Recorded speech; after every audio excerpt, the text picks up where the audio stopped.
We are today here with all of our interns for the first time on stream. It's a full house. We have Kathy, we have Hallie, and we also have Elaf joining us. We're coming from Vancouver, Vietnam, Sudan, all the different parts of the world. And as you can notice, probably, there's no Andre today. Oh no. He is actually still on stream. He's with us in the background, operating the stream, but he won't be on camera today. And today we have Elina on the stream with us. As you know, the topic of the day is HR professional reviews high school resume. So Elina is our HR professional. But before we start, Elina, do you want to give a short introduction to yourself, and then we can hop on into the topic of the day? Yes, of course. Thanks so much for having me, guys. Yeah. I'm looking forward to this session. So just a quick brief introduction about myself. I'm a recruiter. I'm a talent acquisition specialist. I've been recruiting for nearly 7 years now. My God, I feel like I'm old already at this point. 7 years is a long time doing recruitment. So I've recruited anything from, actually started my first recruitment job in visual effects. Believe it or not, I basically recruited visual effects artists for the film industry. And from then on, I realized that this was my calling. So I just stuck around and decided to pursue recruitment as a career path. And since then, from visual effects, I've recruited for sales roles, for a large sales organization, like technical sales. And then from then on, I kind of branched out to language industry as well, translation and language industry, as well as data type of recruitment for data roles. And then now I work for a large IT company that owns high traffic websites. So I recruit anything from web developers to infrastructure type of developers and other specialists as well, and data scientists and data specialists across the globe.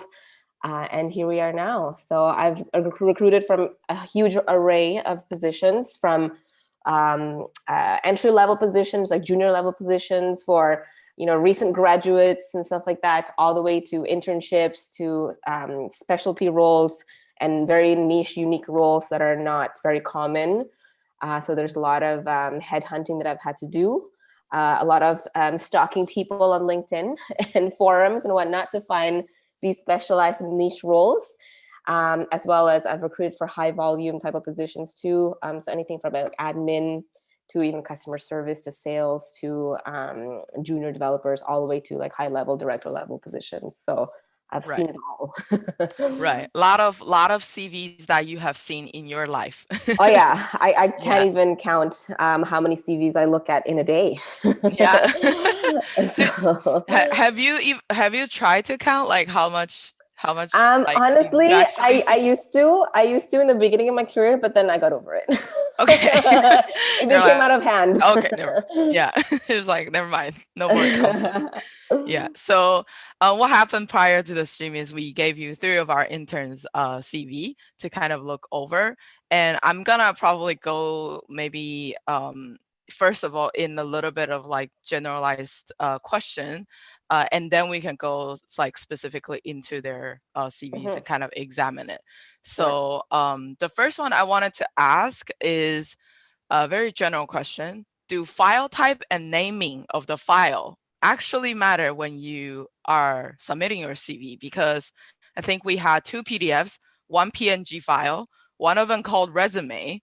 One of them technically had some coding on my end. I couldn't read the file name, and one of them had something else. So Yes, it definitely matters, especially when it comes to uploading files on platforms, because most of the time when you're applying for jobs, there's some type of application tracking system, is what we call it. It's like a recruiting tool, essentially, that's usually hooked up to different websites. So if you're applying online in any website from any company, there's usually some type of tool built into those websites.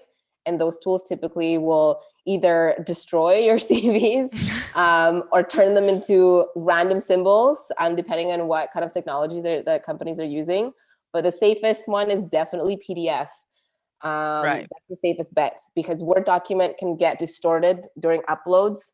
And that could mess up your formatting of your resumes too. So the PDF is definitely the best part. And sometimes I've seen people upload in text, which is really strange, I find, but I'm not sure who ever taught them how to upload stuff in text.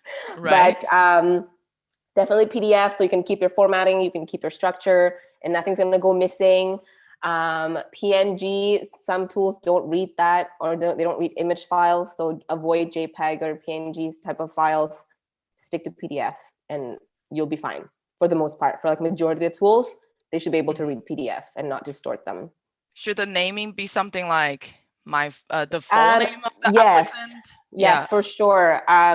Definitely, because sometimes what could also happen is that resumes can get downloaded from the platforms, the recruiting platforms, into a computer and whatnot, and you would want to have your name at least on there, right? Or just full name, resume, or CV, whatever it is, and it will be easier to find. But it's not super important what the name is, but as long as the format is fine. Tools typically will be able to open these files, but let's say some companies, maybe some smaller companies who don't have the more advanced technologies and tools for recruitment and like application reviews, then they may extract the files from the website or the platform, and then in that sense, like, yeah, you should name it. Probably would be a good idea. Cool. Hallie, Kathy, and Ela, feel free to jump in if you have questions related to formatting as well. Or otherwise, I will go to my next basic question before we dive in. The next one is, I think it's a very common one when people first write CV. Should I use a template, or should I just design my whole resume by myself? Well, that actually depends.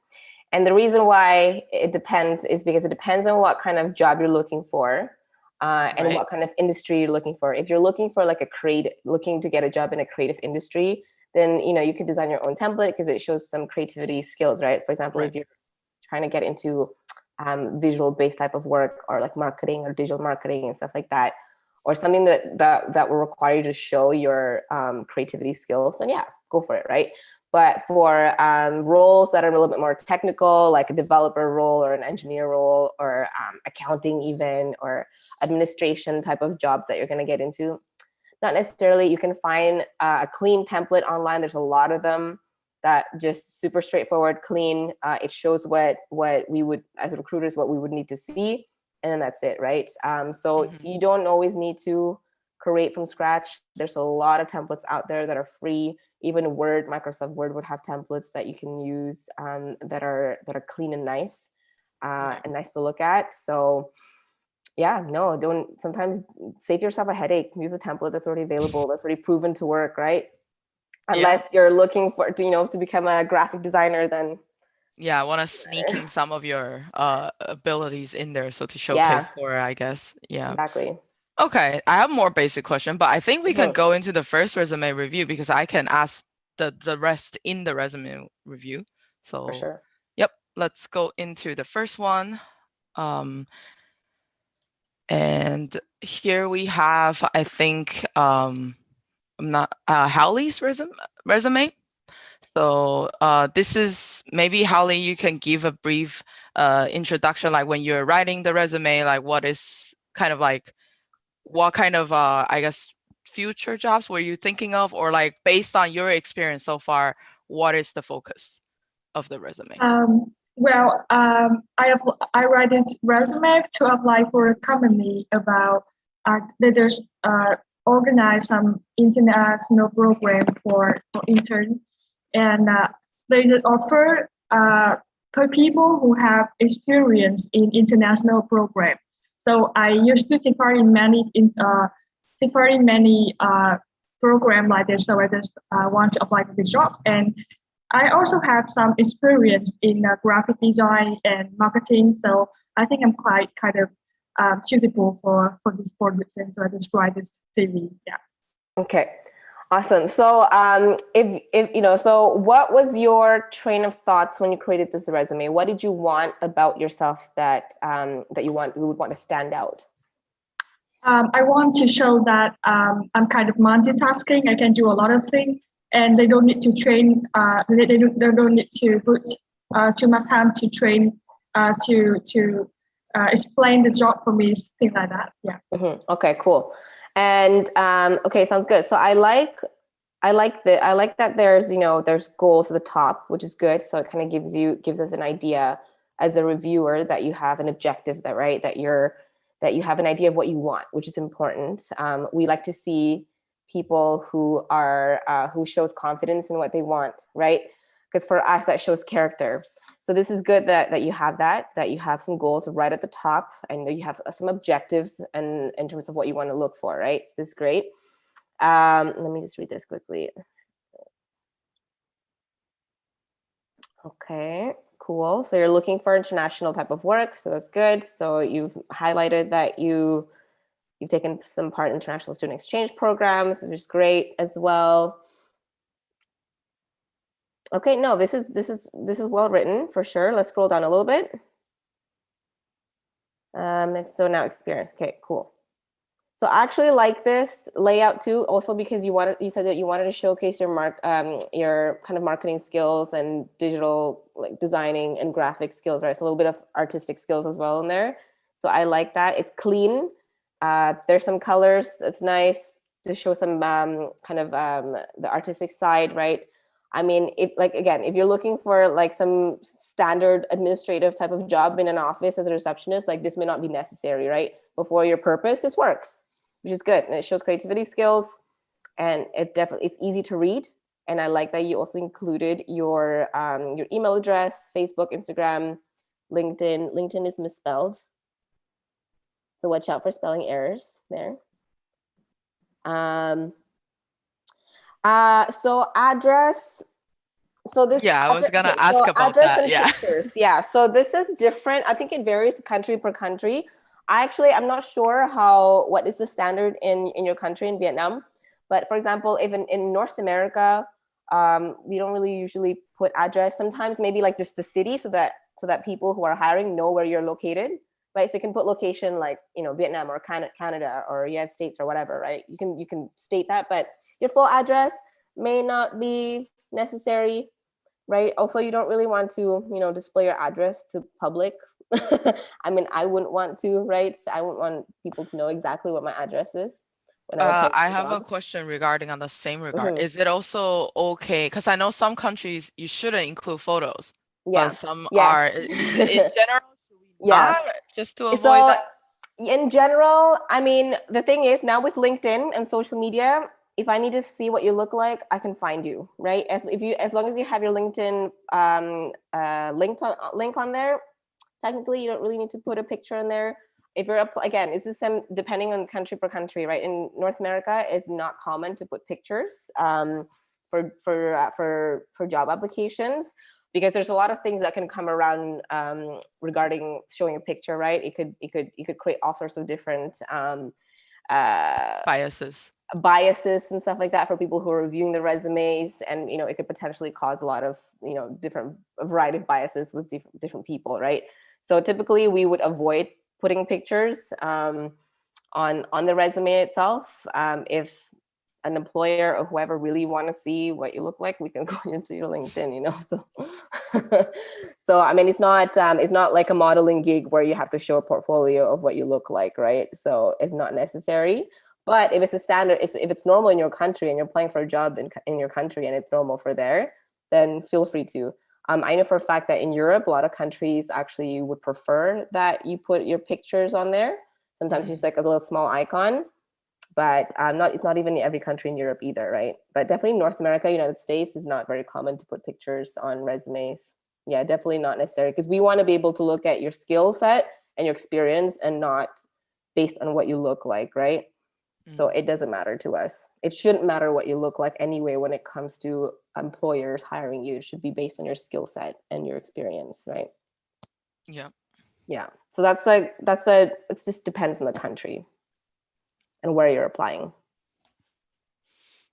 And the main experience here is pretty good. There's the Yep. first one. Yeah, it's like also something related to international. Yeah, for sure. Yeah, I like this. It's straightforward, short and sweet. There's no, I like that there's not too many like filler words, I call them. right? Sometimes you see a lot of like really long resumes and there's just a lot of words in there that may not need to be there, but this is concise, pretty straightforward. I can tell what you did there. I also have a very, very like brief question because I have heard like people under these bullet points, like let's say the first one we have prepare material, work closely, practice, and all these things, yeah. But then later, like sometimes people would be like prepare materials. The second would be working da da da. Like the grammar kind of changes. Yes. Yeah. Does it Okay. really matter? Yeah. So there is a rule of thumb when it comes to that. Yeah. Just for example, here, I mean, some tweaking could happen here. For example, the first one is in the past tense, right? It ended in July. Yeah. So typically anything that has already ended, you would want to use past tense. So for example, it should be technically prepared materials and then worked closely, right? And practice teamwork and whatever. Yeah. For example, this one, the second one, that's present, still happening. So this should be more like future tense or current tense, I mean. Right. So fine. It could be practice, public speaking. It could be practicing an action, like action, grammar, right? So action verb. Or it could be designing visual aids for the lesson because it's currently happening. So you're doing it right now, right? So yeah, so this is fine. It's just the past tense ones that has already ended. Like you would want to make that in actual past tense. Also, is the order usually reverted? Like, should we put the present, like Current. closest one, current one to the top, current right? one at the top. Yeah. Yeah, current So one it at the would top. Yeah, because sometimes also, depending on what you're looking for, some employers or recruiters or hiring managers, they don't look past a certain number of years of experience, right? Let's say you have 10 years of experience in something. Sometimes we only look at the top 5, because sometimes whatever happens 5 years ago may not be as relevant, right? So sometimes it's definitely better to put all the current ones at the very top. So in this case, yeah, you would have had to swap this up. And other experience, like what are these? Are these just like personal projects, or are they internships, or? What is the other experience, Holly? Like, is it internship type of experience? Yeah. Okay. Is there any volunteer in the, okay, I see there's volunteer. Is that a typo there? I volunteer. Is that or is that a name? Yes, it's a name. It's a name? Okay. Yeah. Okay, I mean, this is fine. That's good to, I would actually, separate teacher. Okay, no, this is fine. Other experience is good. Perfect. Let's scroll down a little bit. Academic history. Awesome. Okay, yeah, no, this is pretty good as well. Again, short and sweet. Content career designer, present. Yeah, no, this is fine. I like this. It's pretty clean, straightforward. I know exactly what you have done and what you're looking for at the top. So I have another question here, which I had when I started writing CV. Is it relevant as a student for me to include my GPA? Yeah. I mean, it's nice to see. I mean, again, depending on the job, but if you have a decent GPA rating, yeah, put it up there. And if you've, let's say, like you've achieved any kind of like awards or honors or anything like that from your programs, like it's good to put it up there too, as a highlight, right? As a highlight of achievements and accomplishments throughout your education. So yeah, because when I was still in Asia, because in Asia there's the ranking for your class, right? People put like I'm the number first of my class or like number second of my class. Yeah, and then I graduated like that, and I was always wonder like, does it really matter in? I mean, well, in that sense, written that way, maybe not, but GPA rate, GPA number, it could definitely be a good thing to put up. If it's if you achieve like a good GPA, then yeah, put it up there. And again, if you have any kind of other achievements from your program, or if you won anything, definitely put that up there too, because it shows that you've exceeded an average expectation of your education. Right. Right. In the section on the left, that's something I think, like, I mean, I personally like it when I review Yeah, CVs. for Those are sure. really helpful, right? For For like sure. highlighting keywords. Highlighting keywords, or if you know any kind of like softwares or tools that you're comfortable with, that you're really good at, you can put it up there in terms of like hard skills, right? Or like technical skills or hard skills. It's fine that you put specializations there, and that's good. It shows me like what you're best at. That's a good highlight. I like that. So let's say you're applying for a technical role, you'd want to put, you know, a list of technical tools that you're comfortable with, right? So I would want to see that as well. Okay. Yeah, this is Do good. you have any questions, Hallie? No questions? Well, I just want to know that how many percentage of you think I can get the job for the CV? What was that? Sorry, say that again. Can she get the job? How many percentage will she get it? Yeah. How? Well, okay. So if let's say, like, can you give me an example of like a specific job title that you've been looking at, for example? It is marketing officer. Okay. So if you're looking for a marketing specific job, there's one thing too that I want to mention. Put a portfolio if you have one. Do you have one? Do you have like some samples? Let's say you like to write your own blogs, or if you or if they're all in your Instagram, you can put in your if that's the reason why you put your Instagram on there, to showcase your marketing work, then that's good. If your Instagram has nothing to do with what you do in terms of to showcase your skills, then I wouldn't want to put it up there. But Instagram is good for marketing purposes if your Instagram actually has content that's related to what you can do. Does that make sense? Yeah. But in this case, like if you had that, and I click on your Instagram, if you have any other portfolio, I'll click on it and I see your resume. Yeah, I would totally call you for an interview. Yeah, this will warrant you an interview in my eyes for a marketing related job. Given that if I click on your Instagram and it shows me what you can do. But if But if you click on the Instagram, it's not, then yeah, then it's like, where is the marketing anything in this resume, right? I would want to see your samples. So if you have any kind of samples, I would put it in. If you don't have one, I would definitely create a portfolio, especially if you're looking for a marketing job. Like, portfolio is like number one thing that anybody would look at, right? Sometimes the resume doesn't even matter. We want to look at your content and your creations. So if you don't have one, probably want to get on it and compile something. It could be very simple, right? It could be like a free website, or maybe Blogspot or Wix sometimes has, like, you can use some free templates, or even in your Instagram, you can use your Instagram as a channel. It's free, right? If it's like more type of marketing, or even if it's like a content writing type of skill set that you want to showcase, put it in your content, you're writing in your Instagram. Right. So, but if your Instagram has nothing to do with what you're looking for, then I wouldn't want to put it on there. So, because I'm going to click on it. If I see an Instagram account and looking for a marketing job, I'm going to click on your Instagram and see. So if that looks good, then I definitely would want to book an interview for you. Start creating either a second Instagram, Hallie, or for clean up the sure. current one. Yeah, I think I'm going to create the new one. Yeah.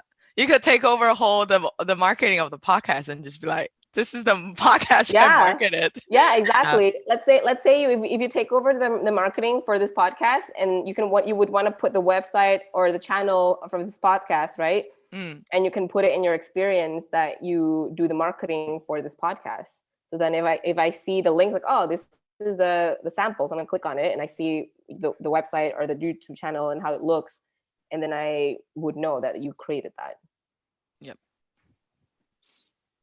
Yeah, anything else? I guess not. She's happy she got the job. Okay. Next CV. Okay, so Elaf. All right. Let's see here. Same with what Hallie did. Maybe Elaf introduce a little bit like where's kind of like your focus of the CV and what kind of job you're trying to look for. Okay, so the purpose of this CV is like right now I'm like having different kind of like volunteer work, so I wanted to show that, and it's like in different areas as you can see, like education platforms and stuff. Well, and I'm not looking for like a specific job with the CV. What I'm looking for is like whenever I want to apply for a scholarship, an internship, another volunteer opportunity, that can help me with like my like major and stuff. So yeah. And whenever I want to apply for something specific, like let's say a social media manager, I took all the stuff that related with the social media manager position, like the designing, the graphic designing workshop that I attend, and then I just put like a cover letter with it. So yeah, that's all. Okay, cool. So one thing I forgot to mention earlier too, it's always good to have a variety, multiple copies, right, of your resume. So it depends on maybe different job titles or different keywords. You can, kind of tweak it a little bit to kind of cater to what the job titles and the job positions that you're looking for. So, so for example, in this case, because you said you also have some marketing experience as well, like you've taken courses and stuff like that on there, or you do stuff for fun. So I would do like I would have a separate resume for that focus. And if you're looking for something else and, have another copy. This is the general CV. This is the general one. Okay, cool. So let me see here. Top. Okay. Is it common for in your country to have photos in there too? What did you say? Is it common for Sudan to have your photo on your resume as well? Well, it depends. Yeah. Okay, that's fine. So we'll leave it at that. Objective. Okay, cool. Do you, is that a spelling mistake there? Surrounded by? Definitely would want to use spell check for sure in your documents. Yeah. Grammarly. Yeah. Or especially, something similar. Yeah, especially when it's like right at the top, right? Yes. It's like the first couple words and then there's a spelling mistake. We don't want that, right? It shows us attention to detail, right? So you want to kind of be a little bit more careful with that. Okay. Let me started by and future. Yeah, I wanted to add like on the topic of the typo and spelling mistakes, it could seem like very minor, but depending on the type of job, like let's say, like Elina said, if the job requires attention to detail, it doesn't matter to me. If I'm looking at it, to me almost doesn't matter what the rest of your CV is. I will just skip it because as Elina said, she reads a lot of CVs every day, so it's almost already kind of like a red flag if you don't fit that in. My job specifically, we're doing quality assurance. Any CV that comes in that has a typo, that has a bad layout, cut. Like no, cut. Like you did not have attention to detail. Yeah. So be careful with that. I mean, it's always good to have clean CV regardless of what it is, but definitely depending on what job you're looking for. For example, like myself, because I look at so many CVs in one day, sometimes I don't really read every single word. I glance through them. But then my eyes can pick up typos and errors and stuff like that, right? So if I see a typo and I'm glancing, I'm like, okay, that's a big typo for me to notice when I'm just scrolling, right? I'm not even reading per word, and I can already see it. So you don't want that to happen to you, right? You would want me to look at your resume, not just glance at it and see a typo and then X, right? Because now I'm not going to look at the rest of your resume, even if you have good content in there. You know what I mean? Yes. Definitely be careful with that, especially this is the top here. And I don't quite understand this this sentence here. Can you explain to me what your purpose is for the sentence? Like the whole purpose? Read to me the objective two sentences here. I mean, okay, so my whole objective is like I love volunteering work because I believe that helping others can develop like the community. And that's my purpose right now as a student. I want to serve and want to help others get experience and like take and receive, through my journey. And for my future goals, I want to be like an entrepreneur, a successful entrepreneur that make it kind of like business that help others, that serve good in the community. You know what I'm saying? Okay. So Okay. that's the whole. Gotcha. Okay. So you want to kind of focus on like entrepreneurs in the making, kind of like young entrepreneurs. You want to be able to help and work with young professionals. Exactly. Okay. So I would think this through a little bit. The sentence. This is fine. Energetic young volunteer seeking to help developing communities surrounded by. Maybe take out this and surrounded by future. Or entrepreneurs in the making, or future entrepreneurs, or something like that, right? But there's an "and" here that shouldn't be there. So watch for like grammar stuff too, right? I guess I put a comma. I don't know. I'm not sure. Well, the surrounded by an "and" doesn't really. The "and." Maybe take out the "and." Don't gel well together. Okay. Yeah. Okay. Yeah. Nice. So if you just take out the "and," and maybe you just take out this like "and futures leader" and just put like surrounded by entrepreneurs in the making or something, or young entrepreneurs. Okay. Right. Yeah. I would actually suggest maybe you should break up the sentence, because into two. like, it almost sounds like the second sentence is by itself, like emerging entrepreneur having their own business with a big impact in the world for a service of good. Like that's almost like two sentences. So Yeah. Okay. Yeah, that's okay. Cool. Scroll down a little bit here. Education at the top, that's fine. Is this Afad University of Women? Is that a name? It should be capitalized if it's a name. Okay. It's like capital A and then capital U, right? And for women, if that's a name. Is it a name of the entire like university, the entire program? Yes, it is Ahfad University of Women. So it's name. Okay. So the name maybe capitalize it. Women. Yeah. Yeah. Okay. So capitalize it just the way you do this, right? Like you capitalize your high school. So it should be like uniform. Okay. Okay. And then the skills, this is good. I like that you put your skills up there at the top, so I know exactly what you know. We are also missing some commas for the skills. Commas, yeah. I think, either do or commas, dividers.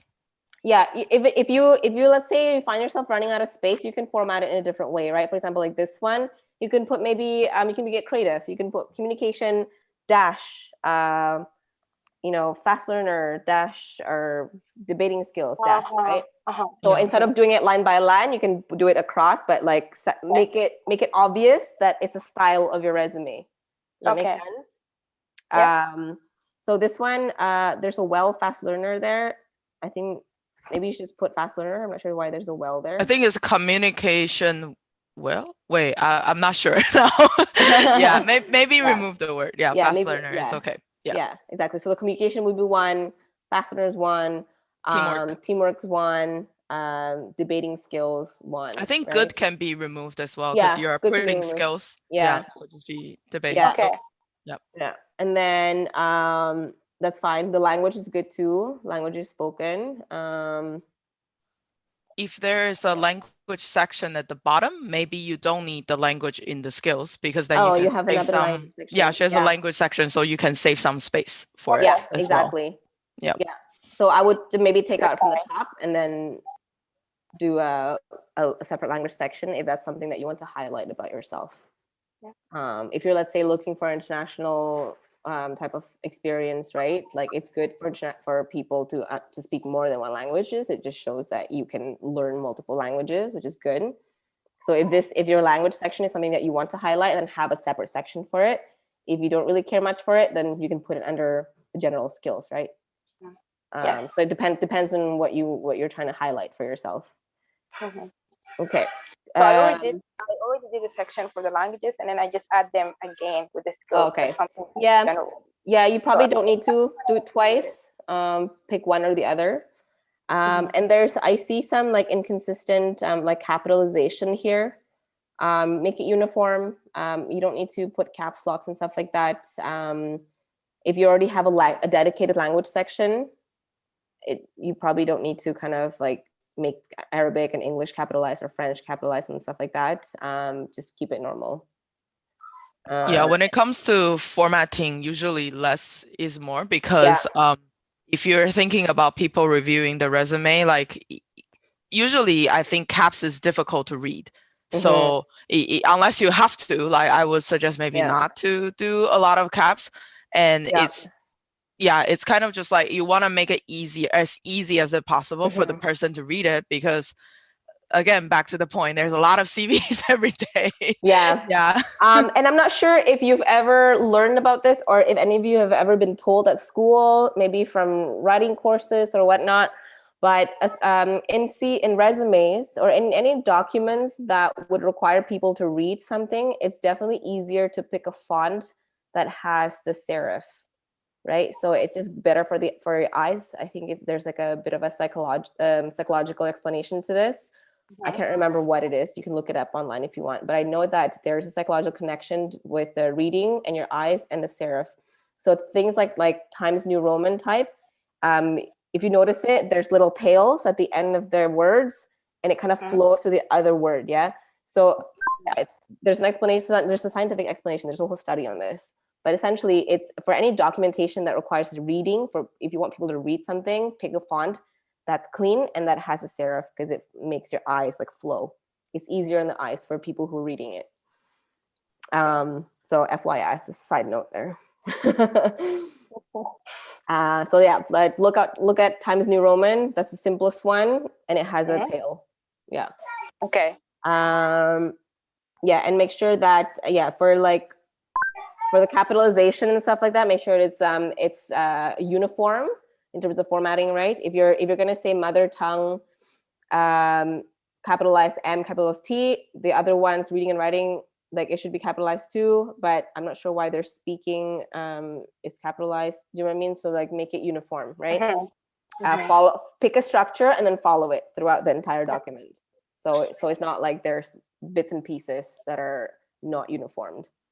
This is just like being picky, right? When it comes to review. But my eyes see those things and I'm like, oh, there's like a lot happening here. So just pick one style and then yeah.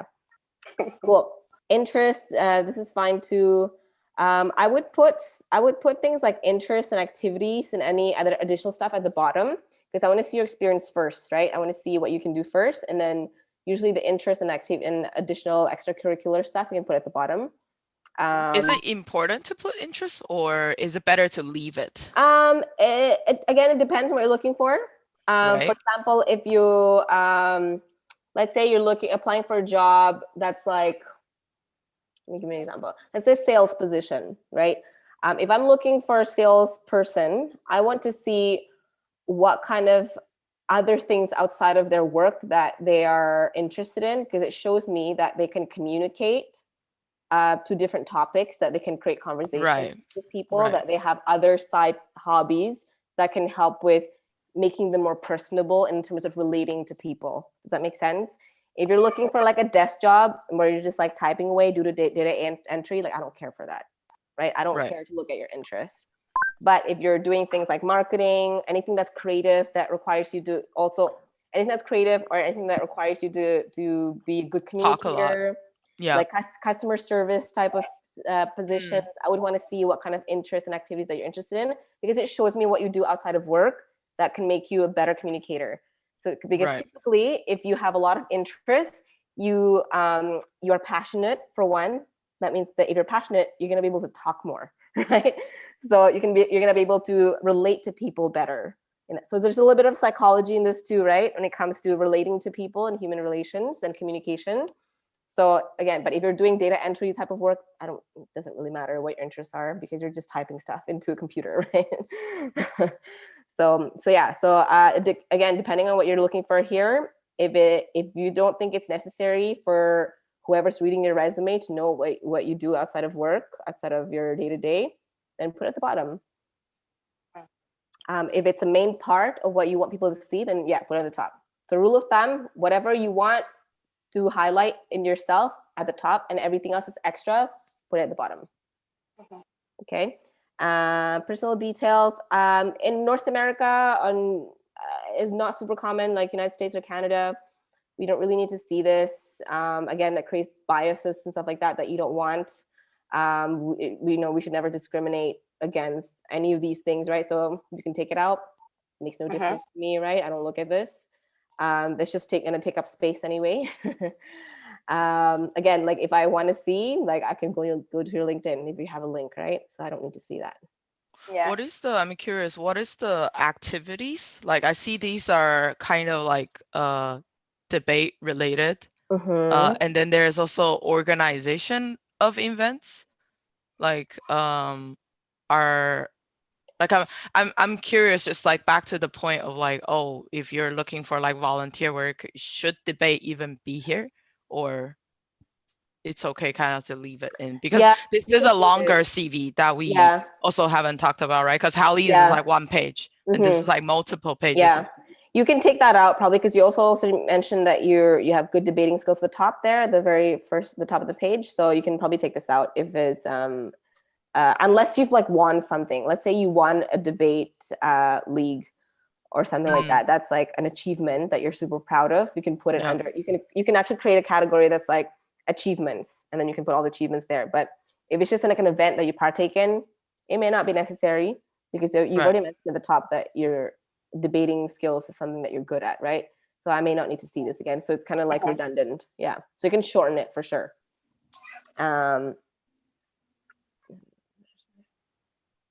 Yeah, so same here with the formatting, right? Because there's like all, that one's all caps lock for some reason and all caps letters. And then I'll just make sure that it's standardized. Okay, next. Programs. What are these programs? Are these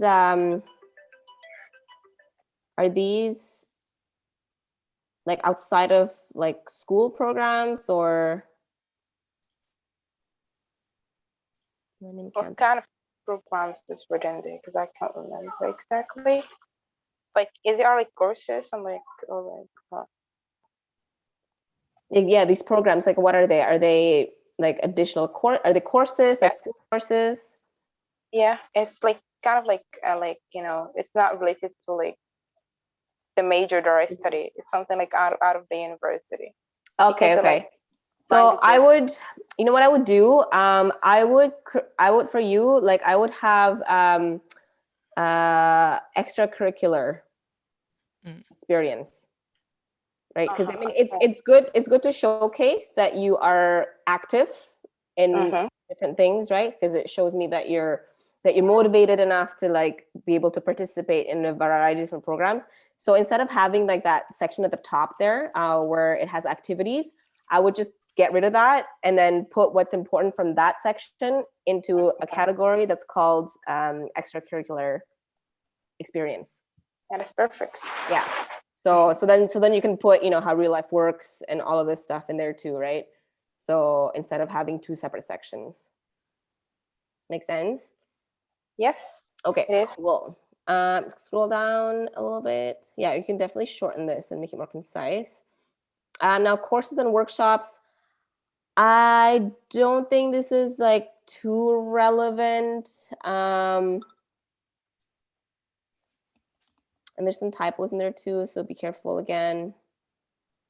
And the inconsistencies of the capitalized beginning of the words, just make it more uniform. Yeah,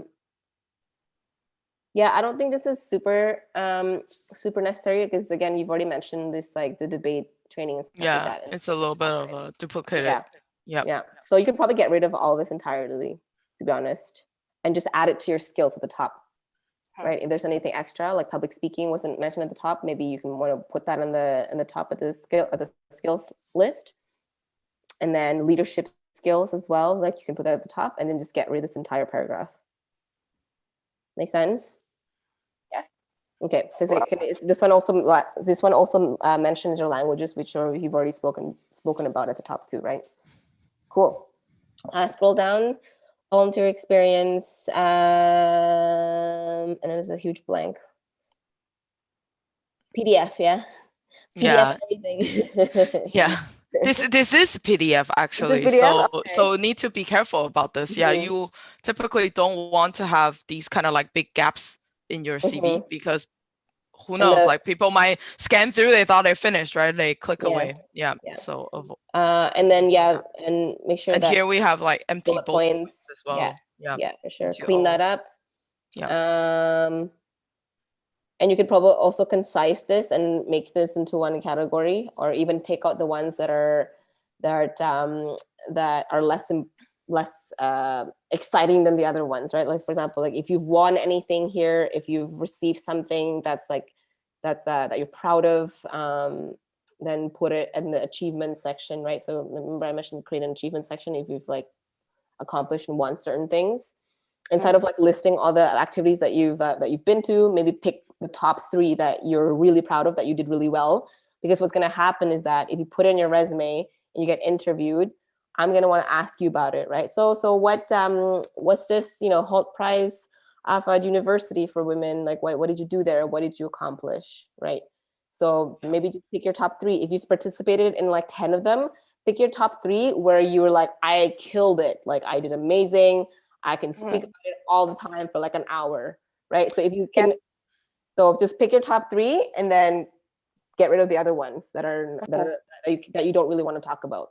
Yeah, you want to avoid kind of, unless it's like your education you're listing out and you don't really have like a GPA or something you want to show for, want to avoid listing a lot of things, because it doesn't really mean anything to the person reading it. Like if I read Learn Platform January 2021, to me that I don't really know what that is unless I look it up, right? And I'm just gonna say this: the chances of them looking it up, unless the rest of your resume is very, very stellar, they won't look it up. So to me, this line almost doesn't provide me any extra information. But if you put Learn Platform and then kind of like these bullet points of like, I did X, I did Y, and then I was like, oh, okay, like this was a very important event for this person. They learned this, like, they were doing this. Yeah. Like this one at the bottom, it says Students Management Association. It says that you are head of sport office. So like, I want to know about that. Yeah. Yeah, it's like leadership skills. Yeah, you don't really need to say you have leadership skill. You were head of the sport office. So like, it's like a given that you were leading. Gonna make this CV like a long CV, like explaining what I'm doing. Like, isn't that gonna be? But you will get rid of all the other not so relevant events, right? That's why Elina was saying like pick top 3, because it will kind of give an idea of like, oh, like they can do these really well. And in the interview, because the CV's purpose is to get you to the interview, right? In the interview, you can talk about like, oh, I also do like 7 other, internship programs. The amount of things you participate, listing 10 things out only shows one thing, that you're consistent, you keep participating in this. But when it comes to standing it out to the rest of the crowd, consistency doesn't really weigh in too much, because everyone who's applying for this job probably has 10, 15 other internship program under their belt as well. So you want to be able to show like, you're in this internship program and these are all the things you learn. Then so when you're picking your top 3, right, ask yourself, like, again, am I going to be able to elaborate on this to like the dots and the T's and the detail of this, what I did here? And if your answer is yes, that you're passionate about it, put it there. If you're like, nah, I don't really want to talk about this one, you can get rid of it, right? Right. Yeah. Okay. Or if, let's say, something cool really happened that you did in that experience, and like, definitely want to highlight that, right? And then the rest of them, you can probably forget about. Okay. Okay. Cool. Was that it? Yes. I think that is awesome. Any questions, Elaf? So I wanted to ask about the cover letter. Do I always have to put a cover letter in the CV? Yeah, it's good to have one. It doesn't have to be long. It can literally just be like 2 paragraphs, just like very concise, highlight of what you're looking for and what you have done that's related to the job that you're applying for. Definitely also, you could have a couple letters that will pair up with different types of resumes that you will have, depending if you're trying to get, if you're trying to apply for different job titles. So yeah, cover letter is good. And it also just shows me like your writing skills too, if I'm looking for that too, right? And based on the cover letter, then if I'm interested, then I'll look at the resume. But sometimes, depending on what the company and the website, sometimes there's only room for one. There's only room for one CV. Sometimes like there's not even a thing for cover letter, so it depends. But have one drafted up, have one copy, and you can kind of tweak it as you go, right? So yeah, Yeah, for sure. It doesn't have to be very long. Literally, like my cover letter for 7 years of experience is literally just 2 small paragraphs. That's it. Oh, nice. So, And also for the achievement. So under what title I'm gonna put them? Am I gonna put them in the title of the achievement and then list them? Yeah, you can have like a section that's got achievements if you have any that you think that you're that you're really proud of, that you want to be able to talk about. Put it in there, right? Anything that's like that you feel is significant for you, that like represents you as a person, definitely put that at the top. Put it in a category under achievements, and then list like your top 2 or 3. So it doesn't have to be like all of them, right? It just has to be like the top ones that you think is like super necessary. Okay, and the GPA is gonna be like the GPA, right? The GPA can actually be included in the education, even, right? In the education listing, you can put in bracket GPA, whatever it is. So it can be in one category in your education. So for example, under your School of Management here, you can put it in a bracket, like completed with a GPA or whatever, right? But it looks like it's still ongoing. So maybe put it afterwards when you're done. Yeah. And one more question about the order. Like, is there like a specific order that I have to write a CV, and like the name, the education, the skills, the objective? Do I have like a specific order for that? Yeah. So the way that you did it, I think did meet timeout. Yeah, we can get it back. It's okay. Yeah. So yes, there's definitely an order. The way you did it there with your information at the top, and then your objectives is always at the top is good. And then you can put education at the top, and then experience, and then anything that's like achievements can be underneath it, and then volunteer experience or internship experience or volunteer experience and stuff like that, or extracurricular experience, you can put at the bottom as well as an extra. But definitely you want your latest experience at the top underneath your education. Sometimes people put education underneath the experience. That's okay too. It doesn't really matter. But because you're a student, I would want to put the education at the top, because that is your experience currently. Does that make sense? Like if I have like 7 years of experience, I want my experience at the top first and the education at the bottom. Right? So it depends. But because you're a student, then I would definitely want to highlight the fact that you are still currently a student, and this is your main experience. Yeah. Student, right? Yeah. And the look of the CV, the colors. What are the things that attract you the most? Like the color, the look, or the content, or like both? So it depends. For example, like Hallie's resume, it has some colors in there, but she is on purpose trying to display that she's creative and she's looking for a marketing job. So for that sense, for sure, use a color, but don't go crazy, right? don't go wild with like hot pink and whatever. Like it should be like a professional, subtle colors. If you are gonna use a neon colors. CV, Do not use none of neon. that. Don't put highlights on it. Like yellow highlights. Like no need. If you're gonna bold something, just make it bold, like black bold, but definitely black text, easy to read font. If you want to put colors, put like neutral colors. For if it's for like an admin type of job, you can just keep it plain black and white, right? Nothing fancy. If you're trying to show marketing skills, maybe pick a soft color like what Hallie had. It was nice, like some like soft blue, kind of like sky blue type of colors, or like neutral, like beige, brown, navy blue. Sometimes if you want something to pop, but it's not super necessary for standard general CV. Nah. But for artistic CV, you can throw in some colors in there. But even then, not super necessary. I just want to look at your portfolio. If you have a portfolio, I'd rather look at that than your CV. Yeah, exactly. So thank you, Elina. That's all. Cool. I hope that helps. Yeah, of course it did. Okay. Same with how we started. Kathy, feel free to give us some background to your CV and how which one is this one. There's many CVs. Yeah. Hang on, I'm not seeing my CV yet. All right. So my CV is not really directed at any particular job so far. I want to apply in basically any position that I'm interested in, but like in a wide range of positions. And my CV is very, I don't know how to describe it, but like very innocent, very pure, very non-experienced. Yeah, in general. I even have like interest because I don't have any qualifications yet.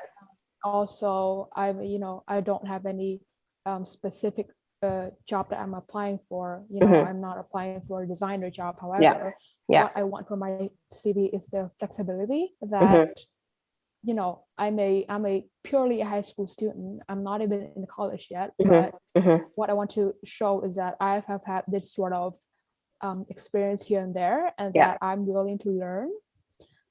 So it's always like, I don't have much experience, but I am willing to learn basically anything you can teach me, and I can also contribute small stuff here and there. So it's more like a volunteer / internship directed type of CV. Yeah, that's fine. No, I like this so far. I like the layout. I like that you put about me there. There's a brief highlight, and you put in here too, I think, seeking learning opportunities for professional growth and development. Yeah, that's perfect. That's fine. You have your LinkedIn there too. I like this, that you separated the education, skills, and interests. That's pretty straightforward. Scroll down a little bit. I have a question, sorry, about this. Just I see Kathy wrote in the first sentence that she is a high school graduate with excellent grades and competent communication. In CV, should we always try to upsell us and say we are excellent communication? Yeah, I would pick a different word for sure. I would say, people use excellent a lot. It doesn't really matter to me. Because honestly, I'm going to find out if you're going to be excellent in the communication or not by interviewing you. Right. So put whatever you want. Okay. The interview is going to sell what you have, right? So yeah, I mean, those type of words, they don't really matter to me, especially if you're looking for internship job. Because I know for a fact that every school and every teacher is going to tell you to put that. So it doesn't really matter. But you can put it in there. We can put it in there if you want. You can put excellent, you can put strong communication skills or diverse communication skills or whatever. It doesn't really matter, but I'm going to find out anyway when I talk to you. This is good. What else? World cultures. Okay, volunteering, graphic design. I'm not super sure about this interest part. I've heard, because I wrote this CV when I was in like the CLE, career education class. And then they were like, yeah, you can write about your interest, because you're a high school student anyway, and that's kind of makes sense. Yeah, no, that's fine. Yeah. But I've also heard that, that's too childish. Like, people really don't care what you like. No, I mean, sometimes I look at it, right? Especially in your case, because you are looking for an internship and you've just graduated high school. That would definitely be something that I'm looking for, because I'm not looking for experience at this point, right? Because you have none. So I definitely want to see that, because from here I'm like, okay, she likes to read. That's good. She likes learning languages. That's good too, because people who like to learn languages are constantly active in their brain, because like learning language is the most difficult thing that you can do. So I like to see that.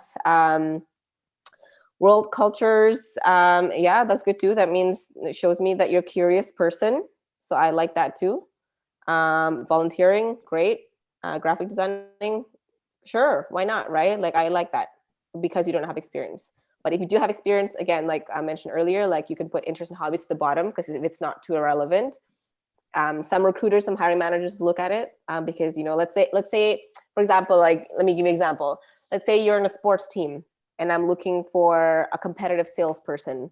I would like to see that you put that you're competitive sports, that you've competed at some point in your lifetime as a hobby, because it shows me that you're a competitive person, because you have to be competitive to be a salesperson. Does that make sense? Yeah. And let's say like you're trying to look for a marketing job, like Hallie, right? If she has in her interests and hobbies that she has a podcast, I'd be like, oh, great. So she's, super passionate about it because she's doing something else on the side. Yeah. not related to her work, that shows me that she is actually really into like marketing and creative type of activities on her side. Yeah. So I would want to see that. Speaks to more than just like as putting more lines in your CV, just like the things you do, like who you are as a person. Yeah. And same thing, right? Like just pick your top whatever. This is good. You picked your top 5. And if you have other things that's not related, then maybe it doesn't really matter, but this is related.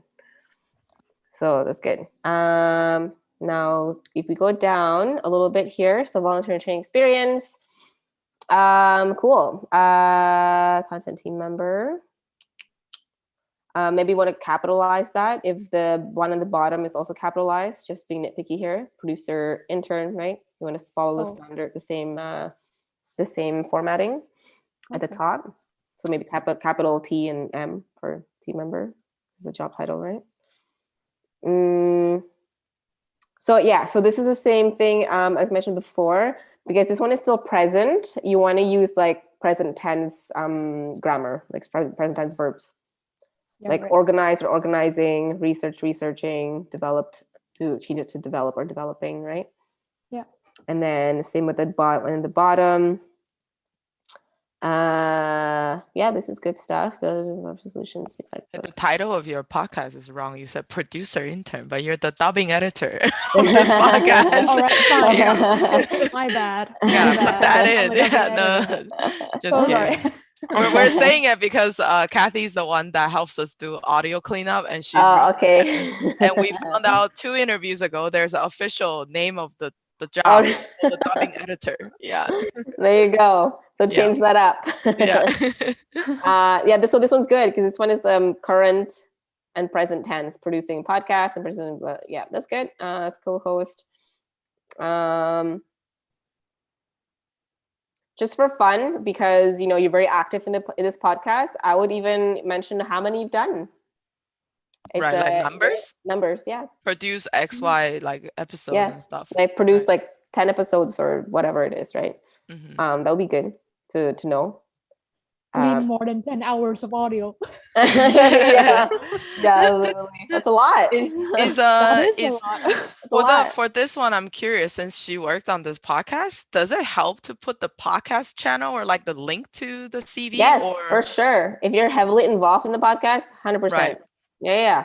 You can put it in the social section. The social section, yeah, like where your LinkedIn is. Right. Oh, yeah. Okay. All our YouTube has audio cleanup by Kathy, thumbnail design by Kathy. There you go. You gotta put it. It's credited. Yeah, for sure. If you've got credit, like right on there, all and it's easily visible. Yeah, put it in there. That's work. That's definitely experience. Yeah, 100%. Cool. At the bottom there, interpreter.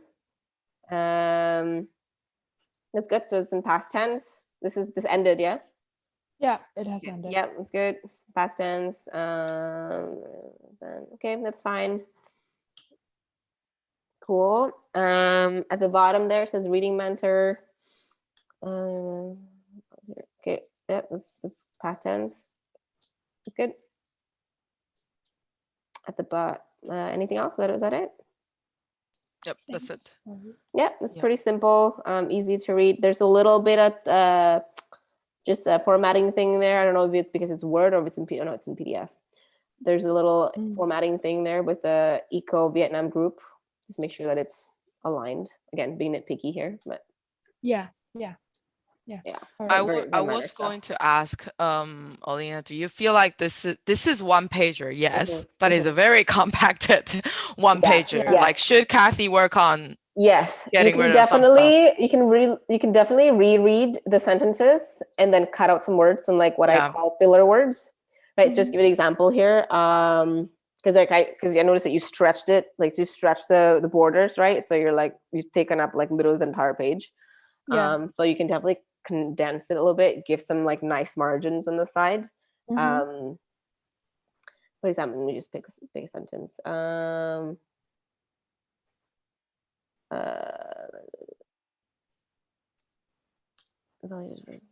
was being so extra. I can't even. I've never been so abstract. So for example, here, a broader, organize, research, develop. Okay, this is good. Between US interns, and that's fine.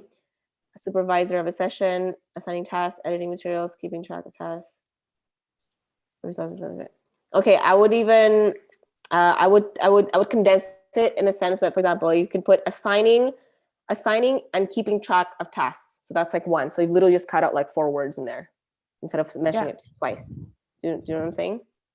So like, so it says assigning tasks, and then you said editing materials, and you said and keeping track of tasks. I would combine assigning and keeping track of tasks as one point. Yeah. So you've literally cut out like and track and another thing of tasks, right? So like assigning and keeping track of tasks, and then that's it. Would I keep editing of materials then? Yeah, exactly. Yeah, you do. Yeah. And then for instance, at the bottom here, effectively collaborate and build close-knit relationships with a team of over 40 people by showing support, appreciation, and a team player. I mean, content team member. You could probably even take that out. It doesn't really say much anyway.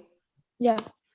Because I think for the purpose for this role, if you're a content team member, your main thing is to organize researching, developing, and all this stuff, right? So this stuff is not super relevant, so you can probably take that out. Let's see, producer, intern. So how real life works. Co-host, that's fine. Planning, useful content, interview questions. Can we just say SEO? That's it. SEO and analysis. And you can even cut out the entire, which are then tailored to various topics, like because it's SEO, it must be tailored to the topics. Exactly. The search engine optimization, right? So you can cut out that second part of that word sentence. That would just be kind of like seeking guests. Seeking out guests, I would just say podcast. Networking. Yep. I would just put networking, right? Like networking for the podcast. Yeah, that's it. So you can literally just cut out half of that, and then condense it into in charge of networking.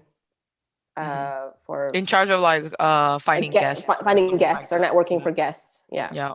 Something along the lines, podcast guest relationship management, something like that. Exactly. Oh my god, I'm literally just cut it in half right now. No, that was a good Kathy, that copywriting skills coming back. You gotta be concise, short and exactly. Essentially detail. Okay, I would even cut out with editing audio with excellent attention to detail. I would even put editing and producing high quality audio for podcasts. Yeah, that's it. And cut out the rest. Designing thumbnails for YouTube is that's the shortest one. This is good. Save. I'm like, what? Produce high quality images for YouTube videos? And the last one, filling all commitments and expectations when performing official. I would cut that out. Okay. I would cut that out. So now that you've taken out some bullet points, you can literally enlarge the margins, so you have larger margins, and then now it looks nice and concise in the center. Interpreter.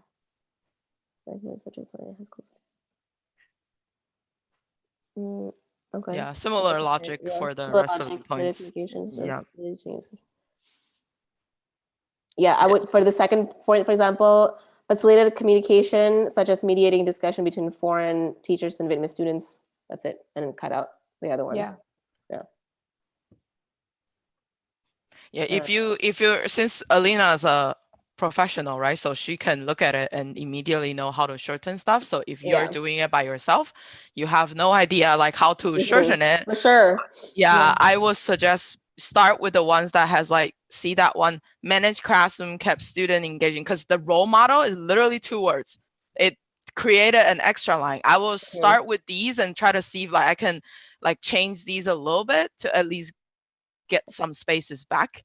And if you still don't really know what to do, you can ask a friend to really review your CV, always like a fresh pair of eyes, or you can read other people's CV and see like how do people usually formulate this, because things such as like kind of like these teamwork related, like communication related sentence, a lot of the people use that in the CV, so you can see like how people write it as well. So that can give you an idea on like how to shorten it.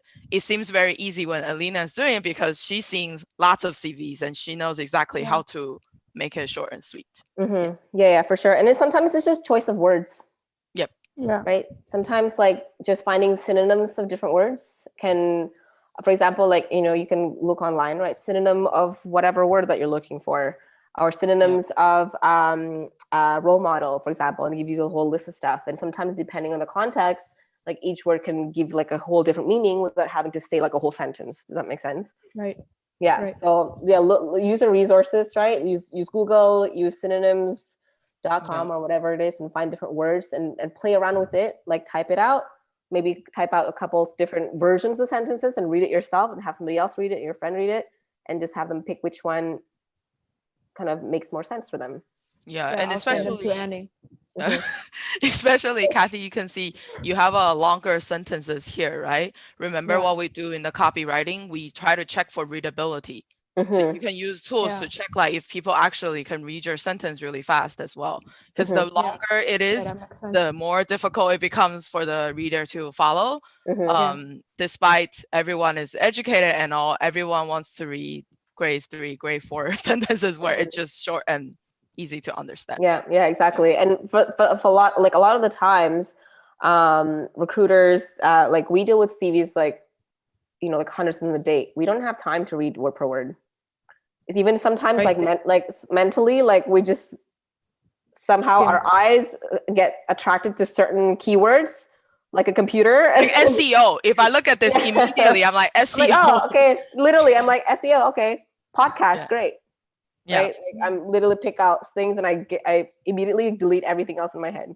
So like even if you can concise it as much as you can, that'll be perfect. Yeah, if I look at the podcast one, I see immediately I will see SEO and YouTube, and I'm like, okay, that's all I need to know. That's all I need. This person does SEO. This person does YouTube.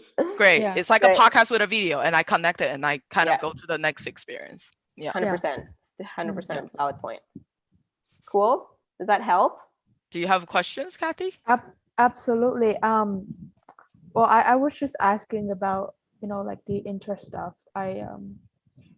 I don't know, you know, since I don't have I'm not in college yet. I just but then recently one person told me that, you know, why would you put your interest there?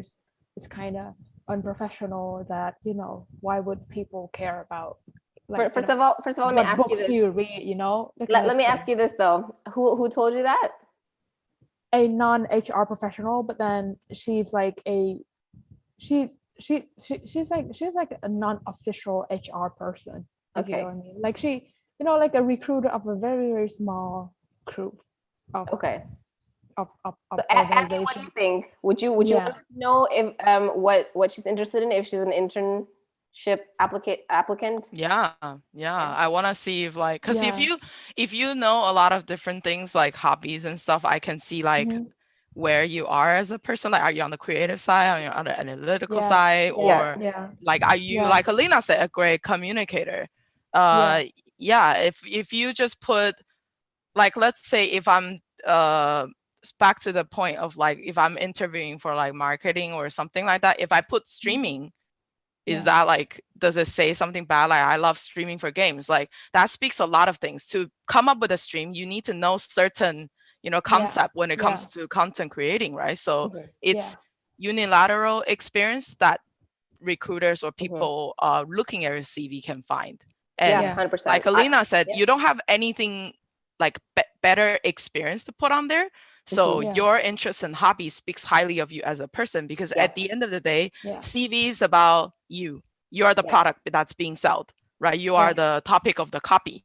So the more things you can put on, the better. But if you don't have other things that trumps your current interests or hobbies for people to know you, why not? Yeah, I mean, because like for example, like in my CV, my interest and hobbies is very bottom. Very bottom, because it may not matter. However, because I am a recruiter and I'm supposed to be talking to people all day long, another recruiter who's looking at my resume, they would want to see, like, who am I as a person, right? Am I going to be likable? Are people going to like me when they talk to me?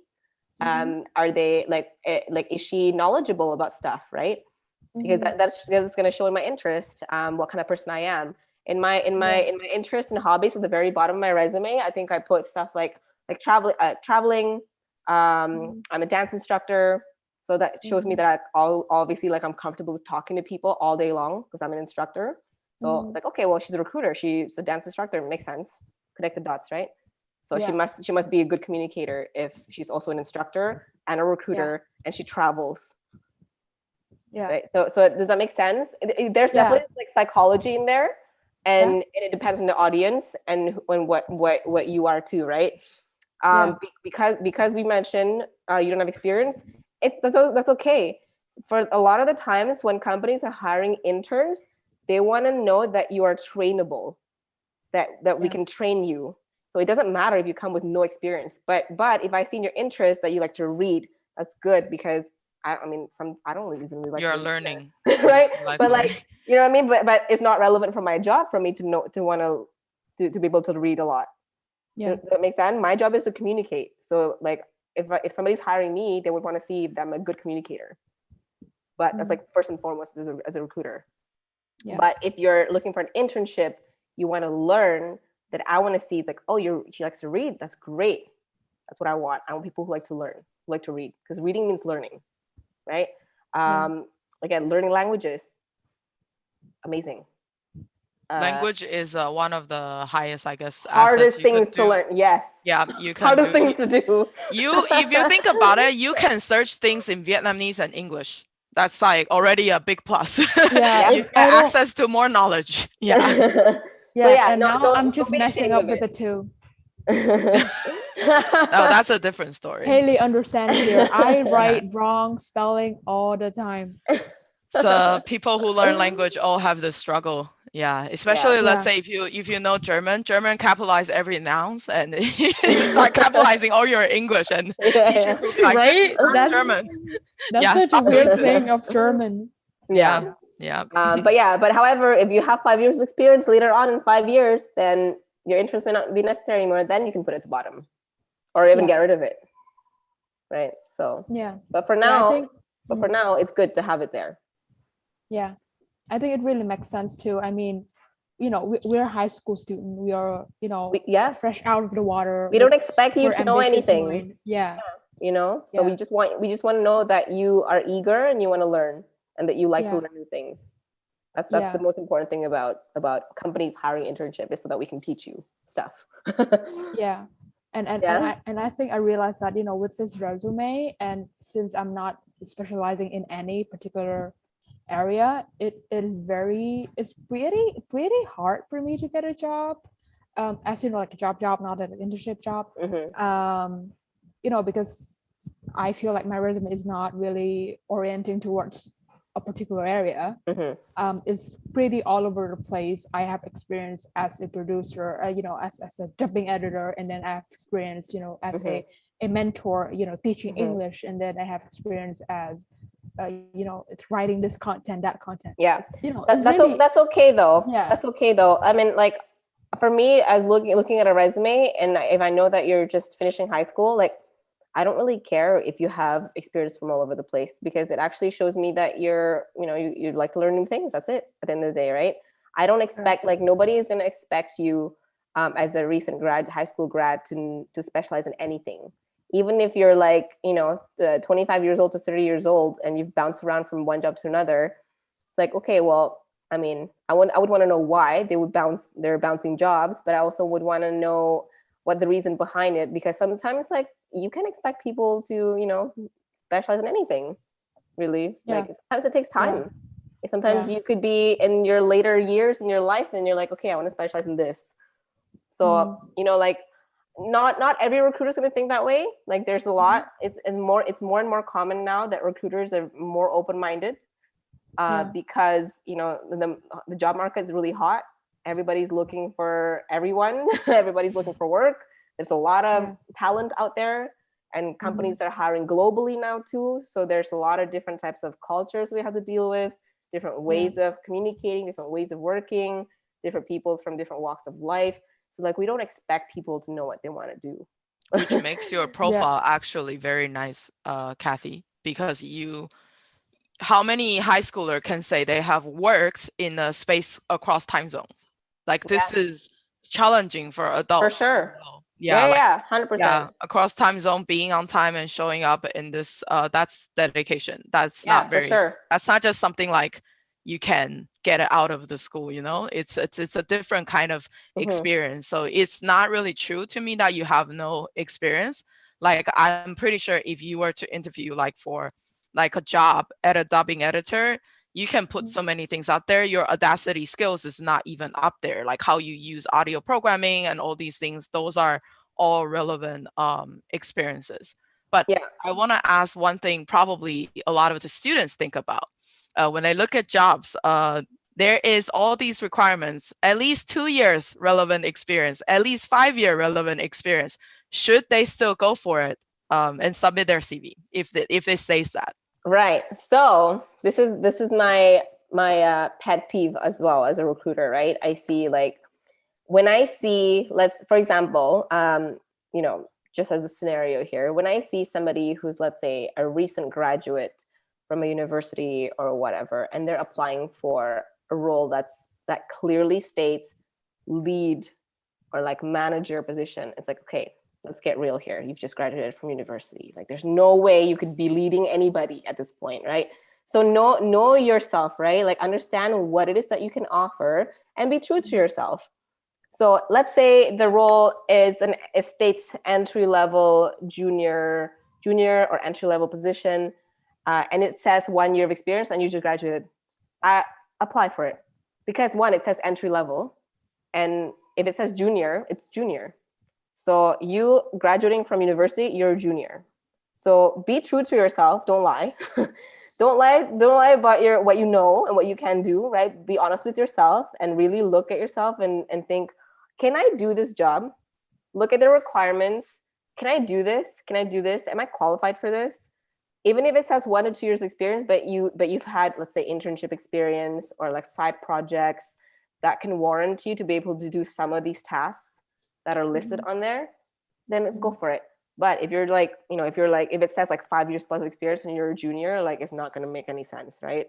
But if it's like 1 or 2 years off, it'll be fine. Like do it. I missed so many opportunities. Yeah. And also the list of requirements as well. Sometimes you see jobs that there's like 20 of requirements, like we want this, and we want this. Like if you only fit, let's say, a quarter of it or half of it, should they still apply for this job? Yeah, maybe rethink, right? Like if you're missing like 2-3 things out of the list and it's like a list of 10, I would submit it, right? Because most of the time those most lists of the time they're wish lists for hiring managers. Like I want all of these things. I want like 10 people in one role. Right, that's very common. That is very common for every job. Annie can speak to this too. I've worked with her. Like exactly how this goes. Like sometimes people want like 100 different things, but realistically, there's only maybe like 1% of the population that can do these things, right? Yeah, but they still want to put it out there in case they attract that 1% of exactly. person. We will try our best. We'll try our luck, right?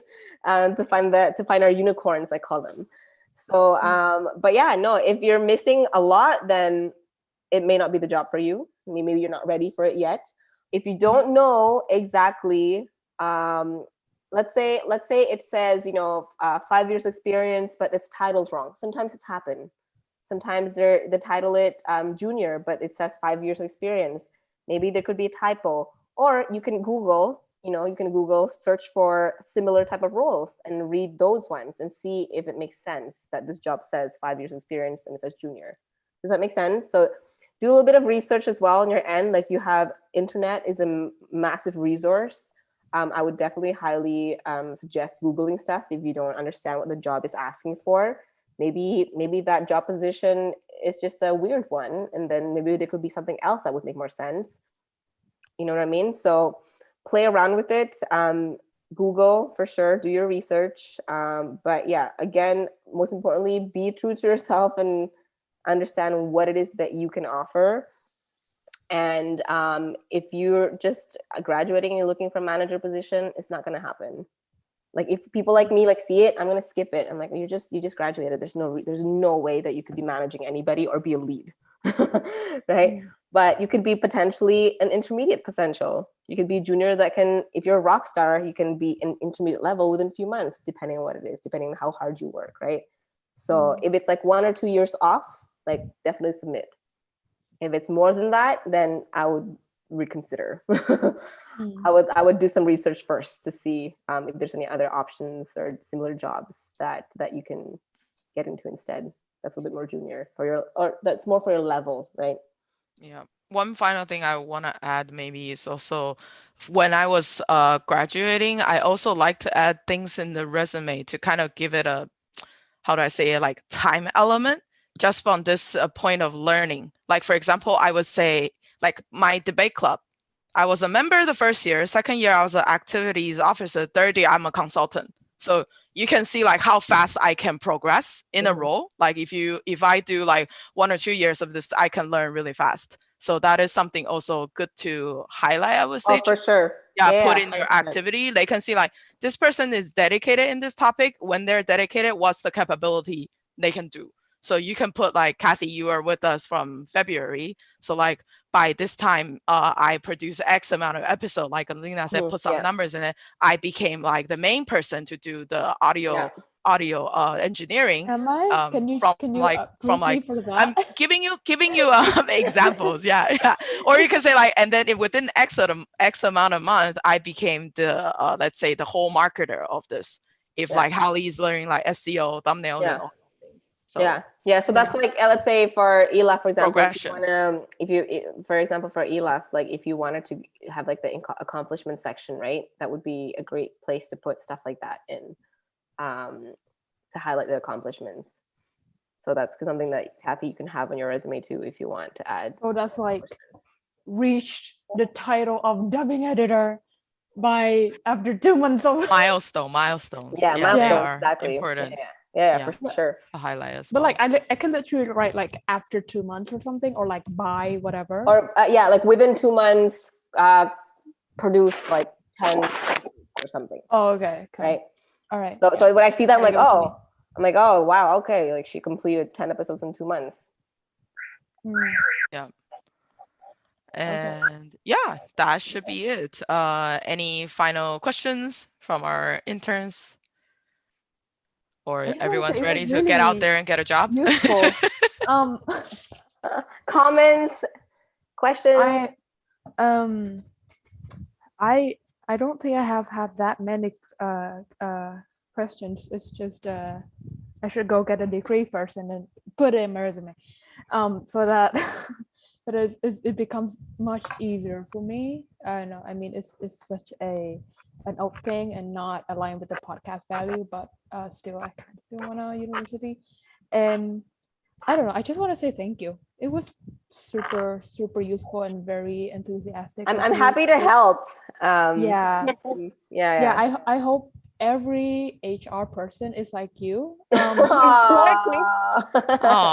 right, guys? Like she's so sweet and attentive and very realistic and very down to earth. I agree. Thanks, ladies. I've read stories of horrible HR individuals. HR horrible, right? I mean, they're like Paul in the office, and then like everyone hates Paul in the office just because he's an HR person, so that's really that's really sucks. But I know sometimes thanks for that. Sometimes recruiters get a bad rep for whatever reason, but but everyone should study from you. I don't know. Oh, that's sweet. Thanks, Kathy. It's very nice.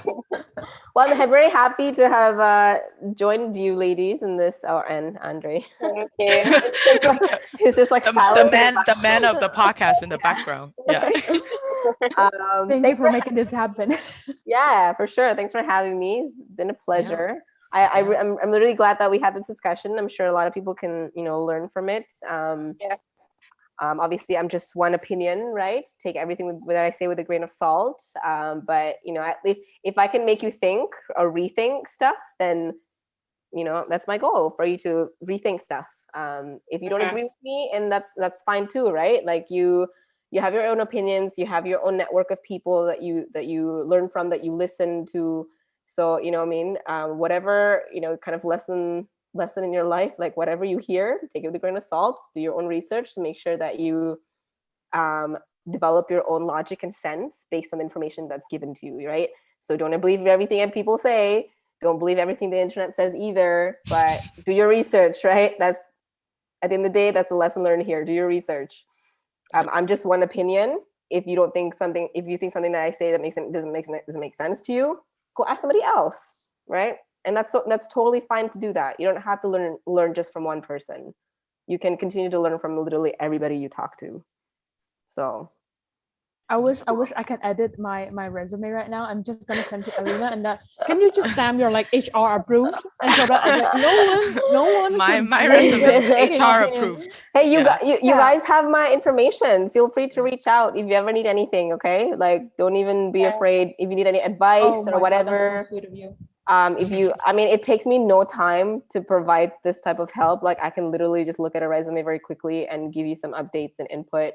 It takes me no time. So just feel free to reach out. You have my contact information.